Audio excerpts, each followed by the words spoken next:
You're listening to the Higher Calling podcast, where today we are talking about the secrets of high volume recruiting. Ricky, how are you today? I am doing great, Pete. This is a secret about high volume recruiting? There's a It, secret out there? well, it's not going to be after we're finished talking about it Oh, today, but okay. maybe for some it is, right? Okay. We don't think it's that mysterious, but that's because we've been through it a lot. You and I individually have had a lot of experience with high volume recruiting, and my perspective on it, we're going to find out what yours is as we talk through the show today, is that it's very different from when you're recruiting one position to fill one position at a time. Well, Pete, from my perspective, the strategy is radically different, right? The goal is the same. You want to hire a specific talent that your organization needs that they're willing to pay for, right? That's what recruiting is. But for me, high volume recruiting, I have to go back to my days when I was recruiting for a call center, right? And then we have marketing data that says we need X amount of people and X amount of seats in this time frame, and we can't just say I'm going to go out and hire one call center agent. We have to hire 300 by the end of the quarter, right? That's And right. and that's not one-on-one interviews. That's a whole entire business. That's a whole entire rationale that you have to put together in order to do that effectively. And that's the key point, right? In order to do it effectively, you have to have the right strategy. And for years I've said there's almost two types of recruiting. Now this is a broad general statement, but the approach and effort you put forth when recruiting for one position at a time is vastly different than the approach you take when you're recruiting for a class of 10 or 20 or, to your point, to hire 300 people in a quarter. It's a very different approach, and to me, it all starts with the end in mind. That Mm, is something I'm a big believer in, that if you have that goal, and let's just use that one for argument's sake. I have to hire 300 people in a 3-month period. Now that's a lot mhm, under any circumstance. You want to start with that goal and then work backwards to determine what your plan should yep. be and what your strategy needs to be in order to be effective and hit your goal. Have you recruited that way, or is that a bit of a different angle for you? No, no, we have actually. I think we talked about this last time when we were talking about pipeline, how to build that pipeline. And this is to me, this is what I was talking about last time because in order for me to know how many applicants will yield one hire, you do have to work backwards and you do have to put together some milestones and some I don't want to say obstacles, but some indicators to say if I hit 500 applicants and I'm pulling this out of the air, if I had 500 applicants, that tells me I'm going to get, I don't know, 200 hires out of that. And early on, if I put those indicators in place, I'm able to see early on if I need to make a left or a right to make sure I'm going to hit my goal by the end of the quarter. Well, it makes sense to probably put this on the table early in the conversation. When you're recruiting for that kind of volume, you're not hiring 300 CEOs. You're not No, you're not. hiring 300 people who have a very unique skill set. That would be a very difficult thing to do. I'm Yeah, sure it it would. happens on occasion, but generally speaking, we're talking about a broad candidate pool when we're discussing volume based hiring. And with that comes a higher dropout rate than what you'd experience if you were working with one candidate at a time. Among the reasons are the simple fact that the individual recruiter cannot spend as much time with an individual candidate. And so you have to do certain things to accommodate the scale involved.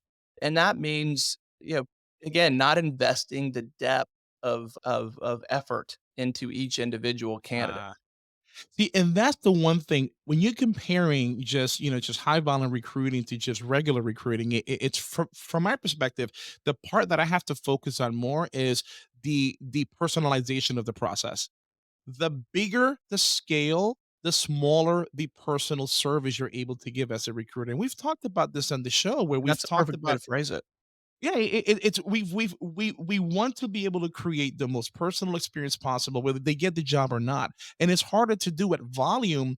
But then again, it's who you're looking for, the profile that you're looking for. You just got to build the right machine to make it happen for you. Well, and this is a bit of a crude comment, but it becomes a numbers game because of that. Unfortunately, You yeah, it know that does. if you can't invest as much time up front in any individual candidate, you're going to have higher fall off. You're going to have background issues. You're going to have drug test issues potentially. You're going to have candidates who just weren't fully bought into the opening Mhm. because odds are you didn't have as much time up front to invest in that part of the conversation. And I am someone who strongly believes that bad news early is good news. I say Yep. it often when we're recording and even more You when we're do. not, because I want to rule out candidates as quickly as possible. So when we're talking about high volume recruiting, you don't have the opportunity to do that as well as if you're recruiting an individual for an individual role.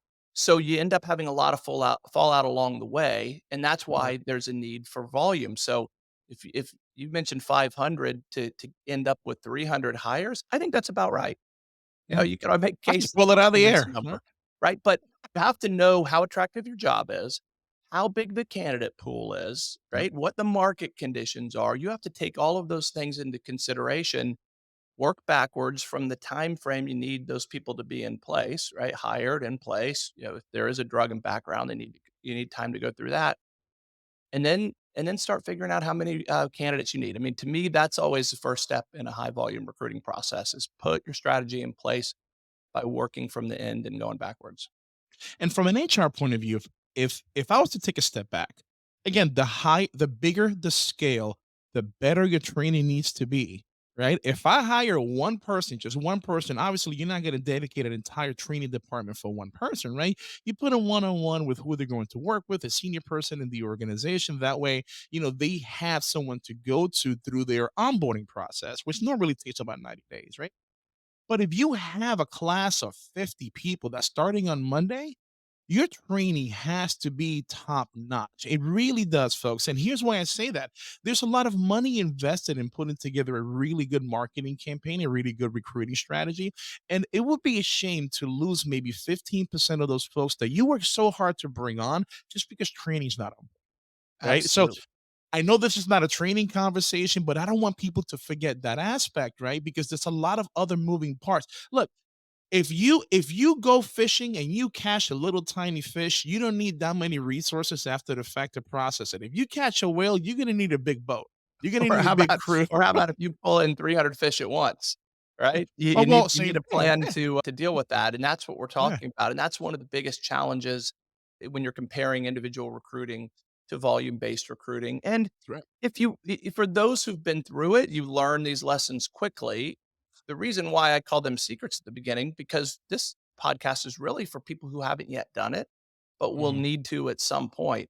And so with that in mind, Ricky, let's talk a little bit about the industries and positions that Okay. where this typically comes up. You mentioned call center. That's at the top Yep. of my list too. It's very regular, the occurrence for call center representatives to be hired in a class where you can Mhm. train them at once. And even the call centers themselves know that they're going to have some degree of fall off at people who aren't going to make it through training. So I would say I'd take it even one step further than what we've already talked about and say that if they're hiring 300, how many did you well, I'll ask, right? How many did you expect to end up with at the end of the project or at the end of that need? So we had such an amazing system, Pete, and I really do miss the system. We had a workforce manager who was awesome, and she was able to let us know. Look, our goal. Let's just pull out. It's January 15th. A class starts on that day. We're gonna overhire by 5% because historically in January 15th we have 5% or maybe 6% of fall off. Right? We did what the airline industry does, and with the formula that they use to oversell tickets, right? They oversell tickets with the understanding there's going to be some fall off. Man, and Pete, let me tell you, the it was spot on. So we definitely overhired with the understanding we were going to have a 20% drop off just because that's how it was every single January. And that's low. That's a good number. If It only is. 5%, a lot of call centers have significantly higher numbers than that. So call center positions, customer service, those are big. Some sales roles, Yeah. we'll hire for volume and at certain times. What other positions or industries come Well, to I mind? mean, so yeah, call centers, more specific timeshare industries. It's even HR, right? HR and benefits. We would hire for a large volume of people because what happens at the end of every year in the human resources industry? We have open enrollment, so we got to get ready for that in early summer. We got to start hiring people. So we got those. Actually, here's a good one: the firefighters sometimes they have big classes that they have to start, so that's high volume recruiting. I don't know Now that I said that, I don't know if that's part of this conversation because you do need people with specific set of skills and certifications to be a firefighter, right? Well, and that's okay, right? There you can have high volume recruiting based on, uh, very broad requirements, generic, Mhm. if you will, or specific requirements. One of the areas that I was going to mention, so I'll do it now, is that we've had some high volume experience in the IT space. You don't Ah, typically think of okay. that by default, but in terms of field technicians, people who are doing a project, you may need 10, 20, 30 people at Mm, once to cover a lot of ground quickly. And believe me when I say, in that space, you need the specific background and experience as well. So it's definitely not one size fits all when it comes to the type yeah. of positions, but each one has to be considered differently. And as I mentioned earlier, the candidate pool gets a whole lot smaller as the requirements become more intense. It does, and that's why as a business leader, you have to decide what you want to do, right? If you get your requirements, a really small niche of requirements, it's gonna take longer to hire, but the people you do hire are gonna stick around longer. But again, in volume recruiting sense, that you have to be okay with some fallout, and you have to be okay with a specific percentage of fallout, and that's why it's important to have a meeting at the beginning of the process and have multiple meetings as the process goes on. Right? As the process goes on, you do have to have multiple meetings to make sure you're on the right track. Now, I remember like it was yesterday, the first time I was asked to fill a class of 30. And I almost rejected the opportunity to do it because it was so different than everything that at the time I'd come to believe in recruiting, which is if you have one opening, we want to fill it with one candidate. That's how I view our value to our clients is to allow them to hire with the fewest number of candidates and interviews possible, and ideally Mhm. that's one. And so that's how I initially approached high volume recruiting. Now, the good news of that is it allowed us to separate ourselves from the competition because our quality was so much better. Got it. The bad news is we realized to find 30 individuals who are all going to show up for their interview, accept the job, pass a drug and background, show up on the first day is almost an impossible task. So we then had to adjust a little bit and realize, okay, maybe we can't do a one-to-one match in this scenario. Maybe we need to do 1 to 1.5.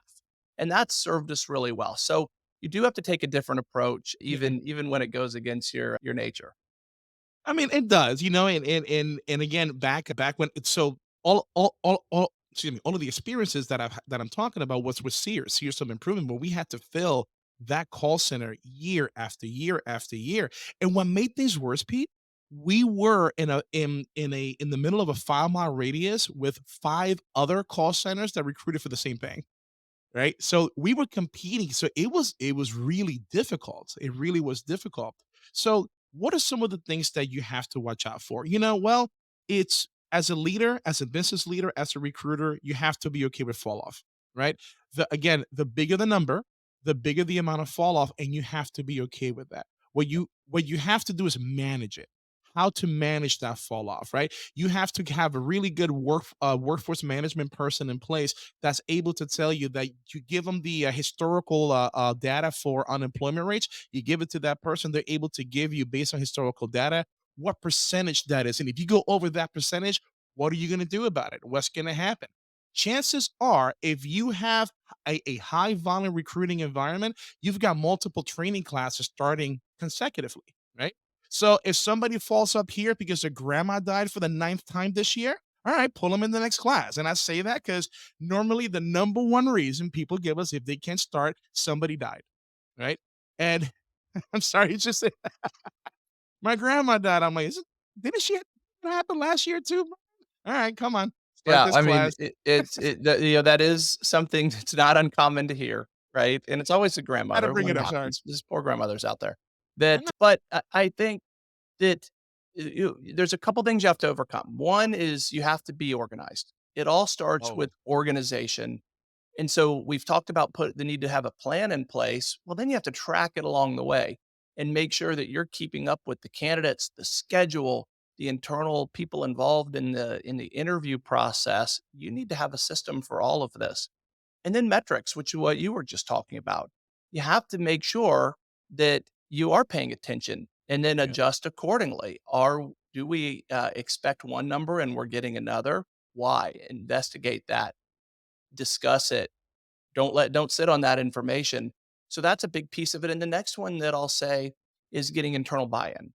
And that becomes a Okay. challenge, at least as a third party recruiter. I found that to be a challenge at times when there's people who need to be involved in the interview process Mhm. and they don't realize, if they haven't been through it before, the level of effort and involvement of hiring that many people. And so they have to be available to the interview process. And so that internal communication and buy-in is a critical component. So that is a really good point, Pete, because I've been in a lot of situations where at the beginning of the process, because we're looking to make money, right? We are a for-profit organization. At the beginning of the process, we have all the buying in the world, from the middle managers to the executive leadership. But when it comes time to interview, nobody's around, right? So this is why that buy-in doesn't have to be only at the beginning. The buy-in has to be at the beginning, in the middle, at the end, and even 3 months after the person starts, right? That Absolutely. leader needs to be involved, right? So the buy-in cannot be just in theory; it's got to be in application as well. Yeah, it can't be in words only, right? Yeah. You have to actually put forth the commitment. So we have the buy-in, we have Mhm. the plan, we have our schedule. Let's talk about the interview process itself, Okay. because there are some differences that I'm sure we agree on, having been through it. I can't imagine anyone who's been through this would think differently, but it makes sense to schedule your interviews in blocks, Yep. in groups, because it's very difficult to do one interview today at 9 a.m. and then another one at 11 and then another Mhm. one at 3 o'clock in the afternoon if you're hiring a volume. And so you want these interviews back to back as much as possible, maybe a little break in between to share notes, to make sure you're documenting the conversations, because that's important. You can get Mhm. lost. If you're interviewing 30 people in a 2-day period, it's really hard to remember one from the other. It's just human nature. Our memories aren't that good. So you Yeah. need to have time to document after each interview. But that's one of my critical success factors, Ricky, is interviewing in groups. Here's what I used to do, Pete, because the whole theory versus application thing for buying was a thing, right? So I was good friends with the VP of operations. So I would tell her, I'm like, hey, do me a favor. On Tuesdays and Thursdays, don't put your teams on meetings.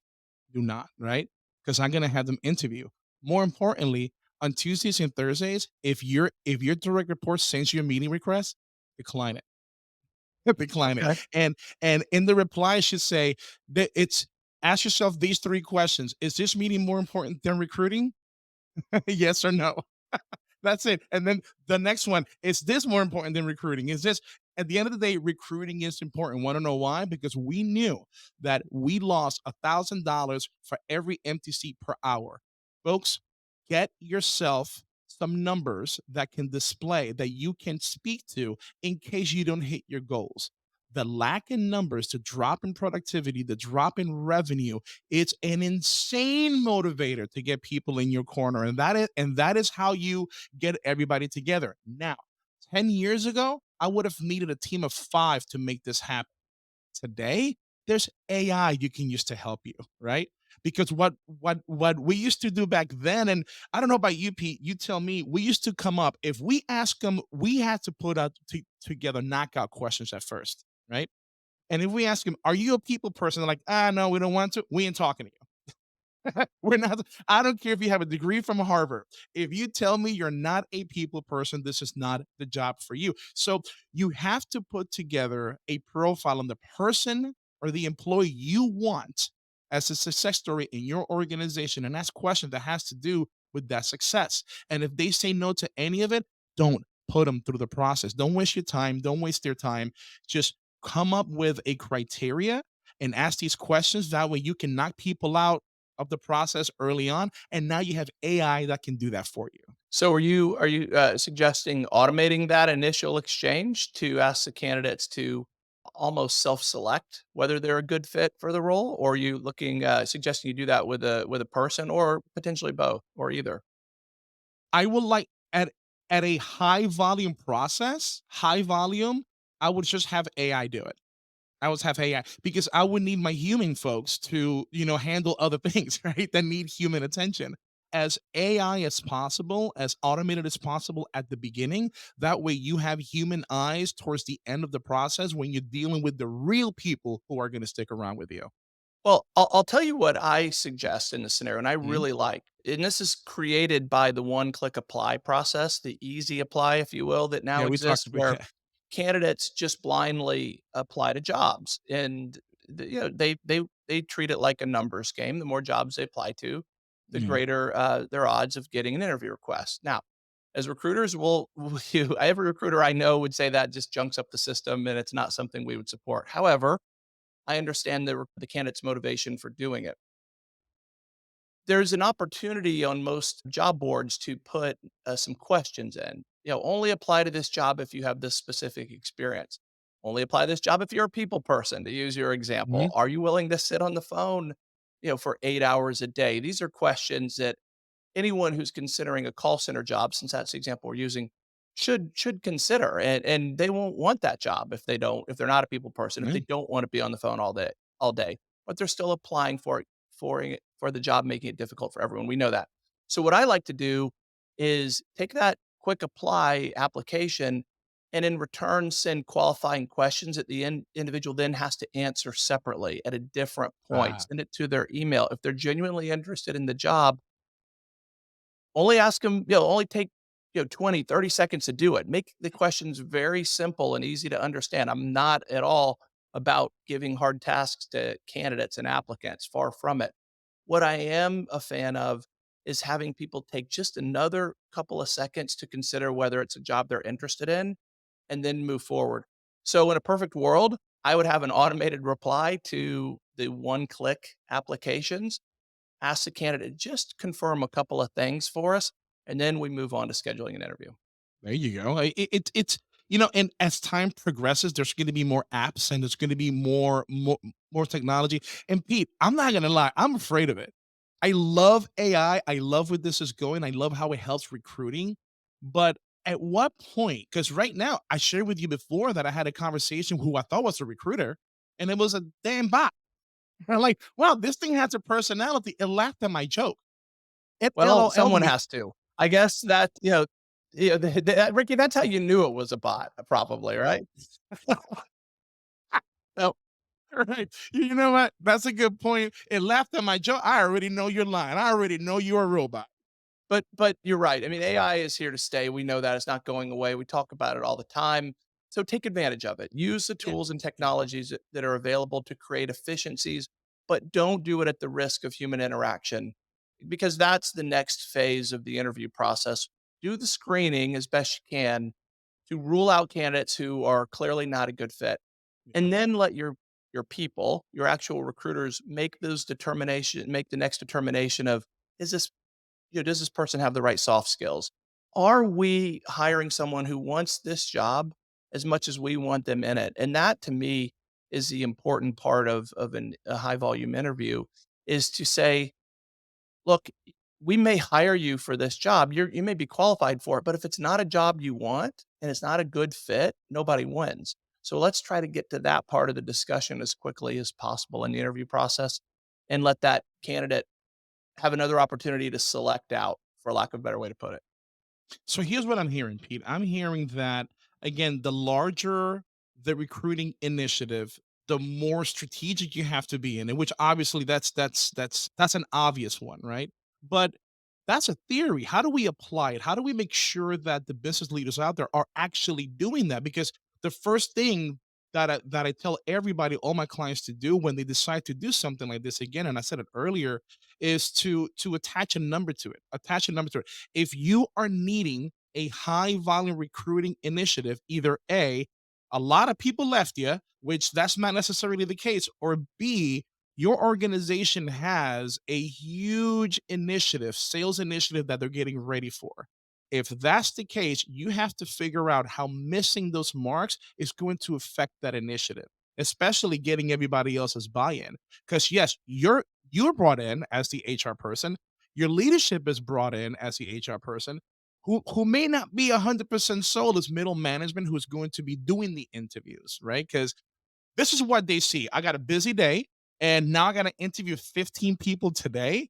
And if they go in with that attitude, you're probably going to get 2 people out of that interview. So you got to That's get them in and applied. That's true, and it's hard to do if you are just doing it as a one-time thing. A lot of volume, based hiring happens seasonally, so companies have an opportunity to improve and learn each year as they go on, and that's, really how you can, create a system that's highly effective and efficient. If you're just doing it once and you may never do it again, you really don't have anything to take away from that or plan. In those cases, and in almost every case, I'm a big proponent. I know this may surprise you, but I'm a big proponent of using a third party staffing firm who I'm specializes shocked. in high volume recruiting, who has the expertise.